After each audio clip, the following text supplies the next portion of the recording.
On Christmas, my parents officially disowned me. We're removing you from the will. I smiled and 2 days later cut off their electricity, because all the bills were in my name. My name is Mark. I'm 31 years old, and I know that money rules everything. I work 2 jobs, managing a logistics department by day and bartending at a high-end restaurant by night. Not because I love working myself to exhaustion, but because I learned early that if you don't want to rely on others, you need your own capital. Independence isn't given, it's bought. Ironically, I was the only one in my family who actually earned a living, yet the only one who was never respected. To my parents, I wasn't a son, I was an investment, a worker they could rely on. They didn't ask for help, they expected it. At first, it was small things, covering a bill here, helping with some home repairs there. Then it became bigger, paying off debts, funding my younger brother Ethan's college tuition, buying my mom a new car. Mark, you understand, right? My mother would say with that fake softness in her voice. You're the responsible one. Ethan is still young. He needs to focus on his future. And what about my future? Ethan, of course, had no issue with this arrangement. He had never worked a day in his life. His tuition, vacations, latest gadgets, they were all covered with my money. And he never hid how little he thought of me. Why do you work so much, Mark? My friend Marcus asked me once over a late-night drink after my shift. I just shrugged. Because no one else will. Then Christmas came. I bought gifts for everyone. My parents, Ethan, his girlfriend, even their dog. I placed the bags under the tree, sat at the table, and listened to the words that would change everything. My father set down his fork, looked me dead in the eye, and said, "We're removing you from the will. You're no longer part of this family." For a moment, I froze. Ethan smirked. My mother avoided my gaze. Finally, Ethan muttered, leaning back in his chair. I was wondering when they'd say it. I let out a quiet laugh. "All right," I said, calmly placing my napkin down. "Then let's be fair about it." 2 days later, I simply stopped paying their bills. And when the house went dark, the water stopped running, and the heat shut off in the middle of a snowstorm, they suddenly remembered I existed. And they started begging for my help. Sitting in my warm apartment, I scrolled through my phone, watching their panic unfold in real time. Missed calls, dozens of messages, each one more desperate than the last. "Mom, Mark, something's wrong with the electricity.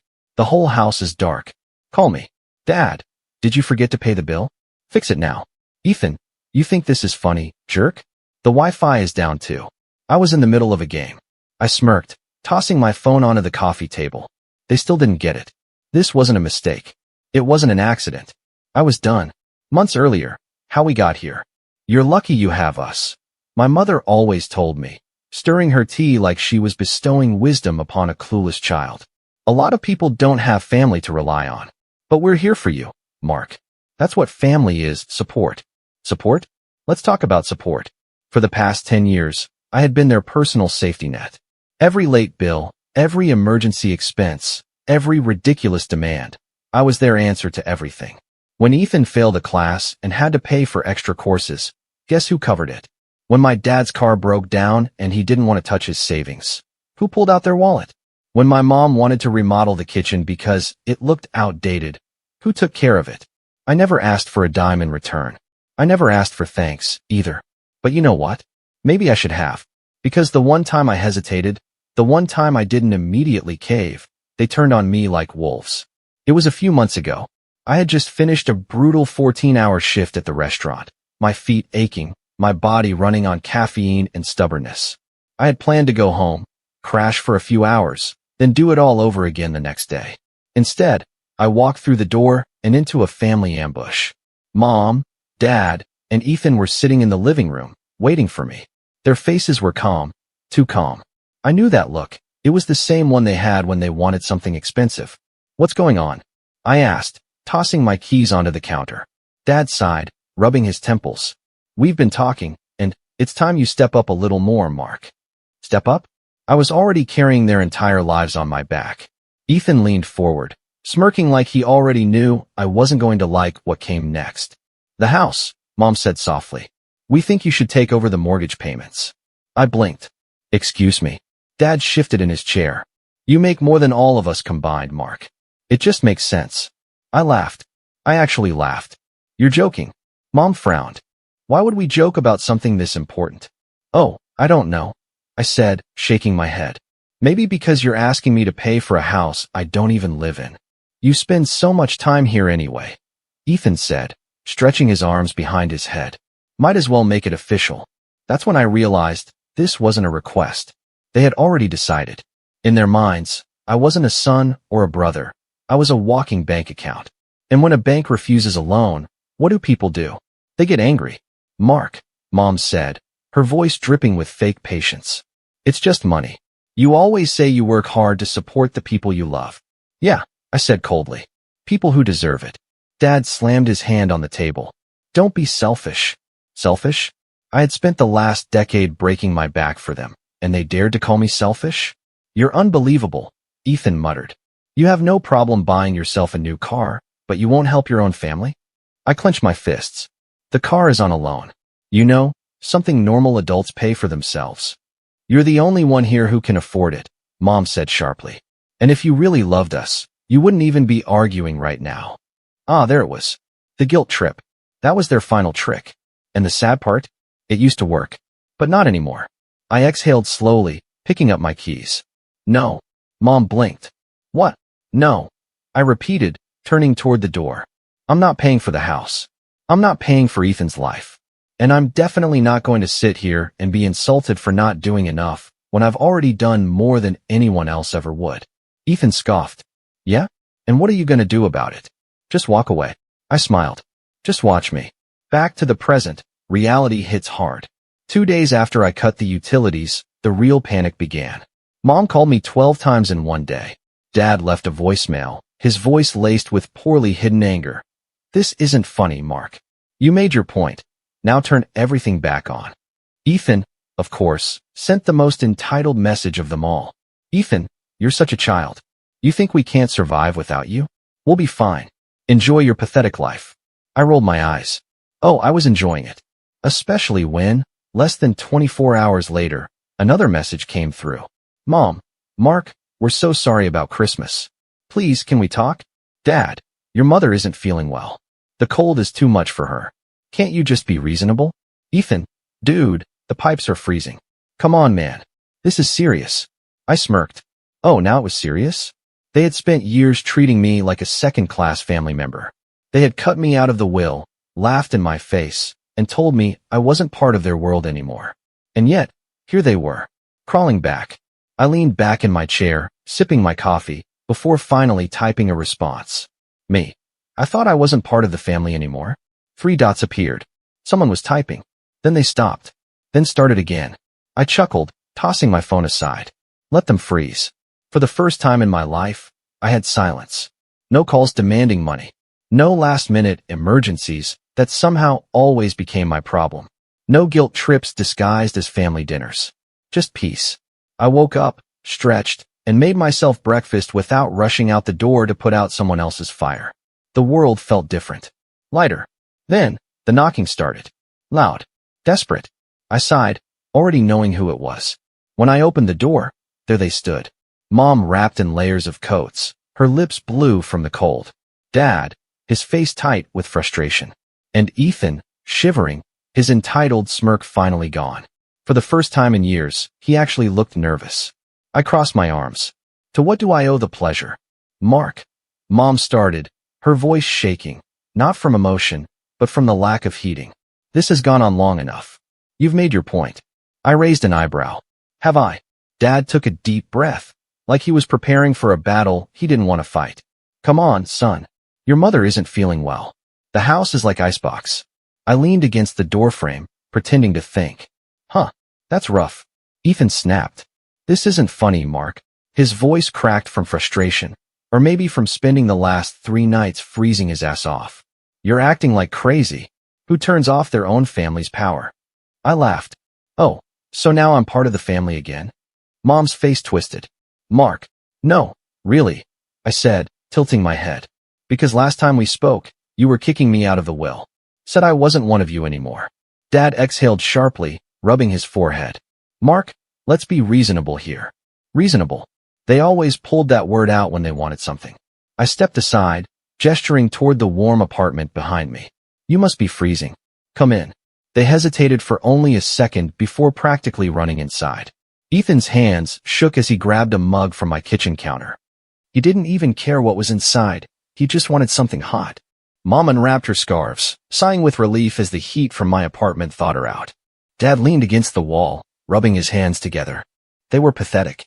All that arrogance, all that superiority, all those years of treating me like an ATM, and now? They were reduced to beggars. I sat down on the couch, watching them. So, what's the plan? Mom blinked. Plan? I shrugged. You came all this way. Surely, you have a plan. Ethan glared. Just turn power back on, Mark. I smiled. There it was. No apology. No acknowledgement of what they had done. Just another demand. Nah, I said, stretching my legs. Ethan slammed his mug down. You're such a selfish person. Watch it. My voice dropped into dangerous territory. He shut up fast. Dad cleared his throat. Mark, we're family. I let out a slow breath. Right. Family. The word tasted bitter in my mouth. Let's talk about family, I said, sitting up. Where was that family spirit when you decided I wasn't worth being in your will? Mom's lips pressed together. Where was it? I continued. When you called me selfish for not paying for a house I don't even live in. Ethan groaned, rubbing his face. Jesus, Mark, are you going to cry about that forever? My jaw clenched. This wasn't regret.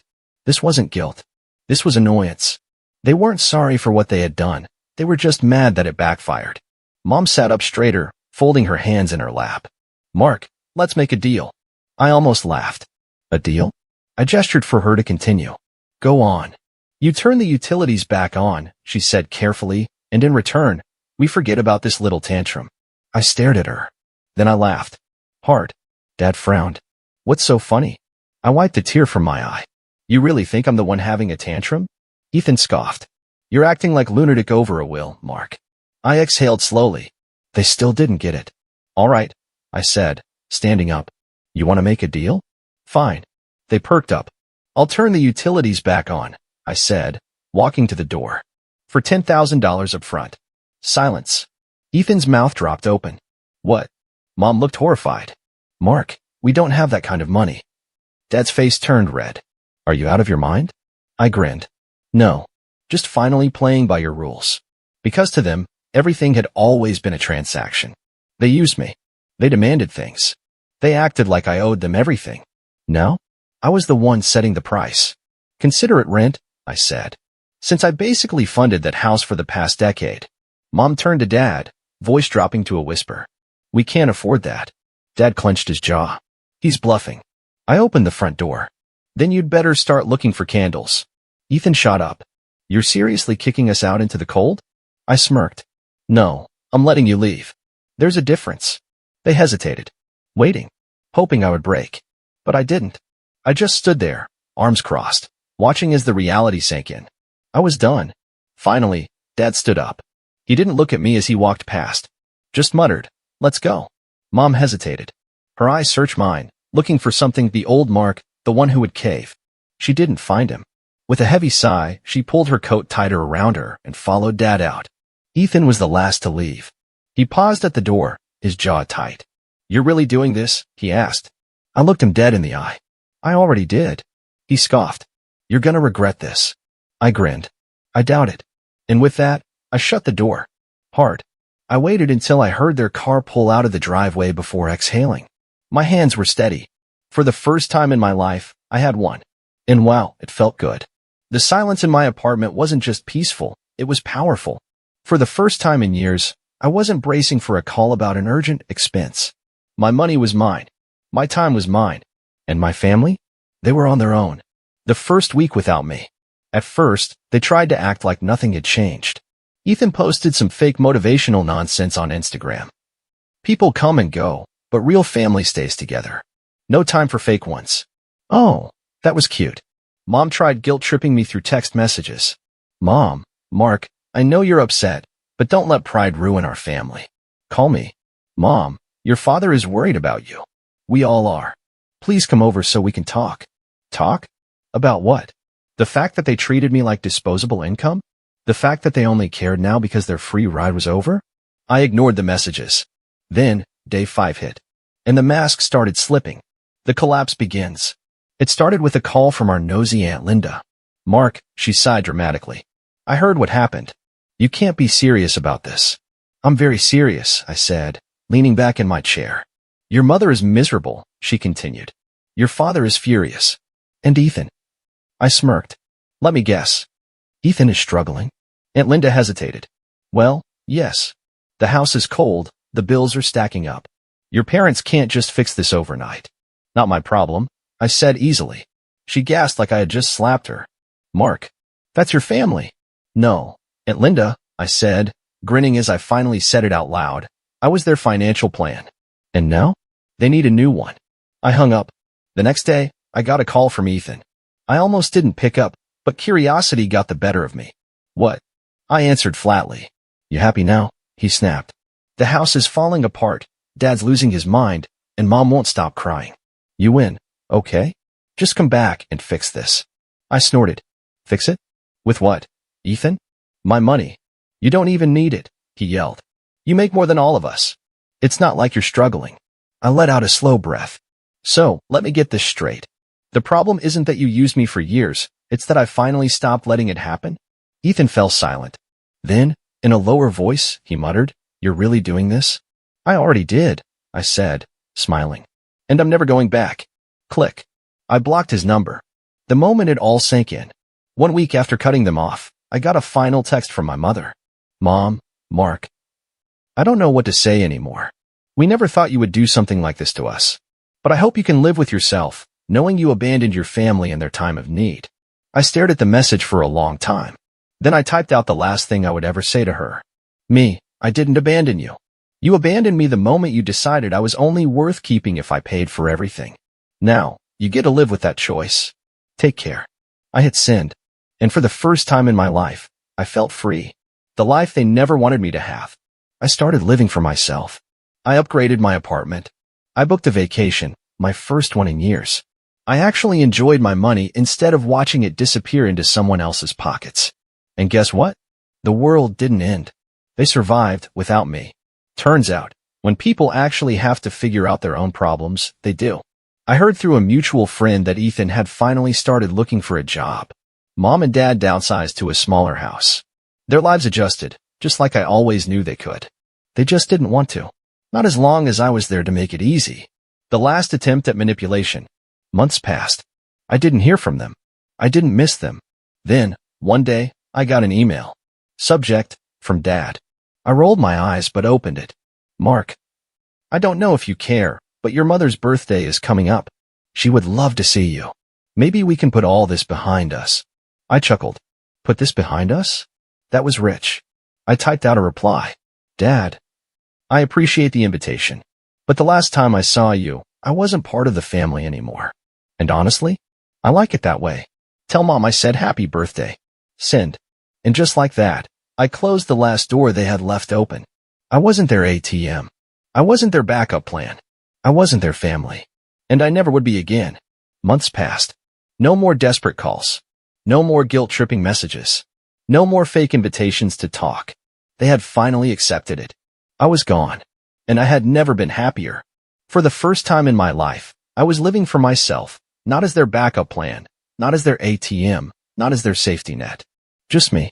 And then, out of nowhere, my father showed up at my door. The last visit. It was a quiet evening. I had just finished dinner, sitting in my apartment with a glass of whiskey, enjoying the peace, when bam, bam, bam. I sighed, already knowing who it was before I even opened the door. And sure enough, there he was. My father. Standing in my hallway like a man who had run out of options. His face looked older, the arrogance washed away by stress. He had lost weight. His coat looked a little worn. He wasn't here to threaten me. He was here because he needed something. I leaned against the doorframe. What do you want? He exhaled, rubbing his temple. Mark. Just hear me out. I tilted my head. You're standing at my door. I think that means I win, don't you? He clenched his jaw but didn't argue. Instead, he sighed and said, Your mother wants to see you. I let out a short, bitter laugh. Oh, now she does? Mark. No, really, I said, crossing my arms. She spent years treating me like an afterthought. Like I was only worth something if I was paying for something. And now you think I should drop everything because she suddenly remembers I exist. She's sick. My stomach tightened. Not because I felt sympathy, because I knew what he was doing. I kept my face blank. Sick how? Dad hesitated. Just, not well. She's been depressed. Stressed. She misses you. There it was. The last card they had to play. The pity card. I gave him a slow, amused smile. Let me get this straight. You cut me out of the will. Told me I wasn't part of the family. Laughed in my face when I finally stood up for myself. And now that you're struggling, I'm supposed to feel bad. She's still your mother, he snapped. And I was still your son, I shot back. Didn't seem to mean much back then. He looked away, exhaling through his nose. He knew I was right. I leaned in slightly. Why are you really here, Dad? What is it that you're too proud to say? Silence. Then, finally, the house is gone. I blinked. Excuse me. We lost it, he muttered, his voice low. After you cut us off, things got bad. The bills kept stacking up. We thought we could manage, but, he shook his head. We couldn't. They lost everything. The house I had spent years paying for? Gone. The lifestyle they refused to give up? Gone. Ethan's freeloading? Over. It should have made me feel something. It didn't. I stared at him, expression blank. Sounds like a problem you should have thought about before screwing me over. His nostrils flared. Jesus, Mark. You're seriously going to hold this grudge forever? I tilted my head. It's not a grudge. It's a lesson. His hands curled into fists. I can't believe you turn your back on us like this. I let out a sharp laugh. Oh, that's rich. You turned your backs on me first. He glared at me, but I could see it now, the defeat in his eyes. He had come here expecting me to break, to feel guilty, to give in. But I wasn't that person anymore. I met his gaze, calm and steady. Go home, Dad. Or wherever home is now. His face twisted with anger. But there was something else there too, acceptance. He knew he had lost. Finally, after years of control, manipulation, and entitlement, I was free. Without another word, he turned and walked down the hallway. I didn't watch him go. I didn't call out after him. I just shut the door and locked it. For good. The final closure. I never saw them again. Not in person. A few months later, I got a single text from Ethan. Ethan, guess you finally got what you wanted. Hope you're happy. I didn't reply. I just smiled. Because for the first time in my life, I really was. The lesson? If someone only loves you when you're useful to them, it's not love. It's just convenience. And the second you stop being convenient, they show you who they really are. And when they do, let them go. And never look back.